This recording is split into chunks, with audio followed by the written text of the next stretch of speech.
যদি বলি পৃথিবীতে সবচেয়ে বোকার দলে আমার বাস, তবে মিথ্যা বলা হবে না, এক ফোঁটাও না।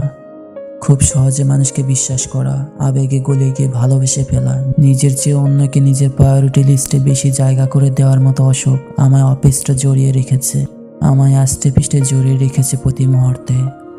নিজের অনুভূতি, না বলা কথা বলার আবেগের কাছে হেরে গিয়েছে। হয়তো তাই কখনো নিজেকে শক্ত হাতে সামলাতে পারিনি বা চেষ্টাই করিনি। অতিরিক্ত আবেগ যে মস্তিষ্কের কার্যক্ষমতাকে শুষে নেয় পুরোপুরি। আমি দেখেছি যাদেরকে খুব আপন ভেবে নিজেকে প্রকাশ করেছি, তাদের কাছে কিভাবে অসহায় হতে হয়। নিজের আত্মসম্মানের কথা চিন্তা করে যাদের কাছে ছুটে গিয়েছি, তাদের যে কোনো প্রয়োজনে তারাই আমার দুর্বলতাগুলো খুব সুনিপুণভাবে পর্যবেক্ষণ করেছে এবং তাতে একটু একটু করে বিশ্বাসঘাতকতার বিষাক্ত বিষ ঢেলে দিয়েছে। যারা খুব চমৎকারভাবে হৃদয় ভাঙতে জানে, তাদের কাছে এসব নতুন কিছু নয় যে। অথচ সবটা জেনেও পুরোটা বুঝেও আমি চুপ থেকেছি, দাঁতে দাঁত চেপে সহ্য করেছি। কারণ আবেগী মানুষ যতটা সহজে ভালোবাসতে পারে, ঠিক ততটা কঠিনে নিজের হৃদয় ভাঙার কিচ্ছা অন্যদের থেকে লুকিয়েও রাখতে পারে। ধন্যবাদ।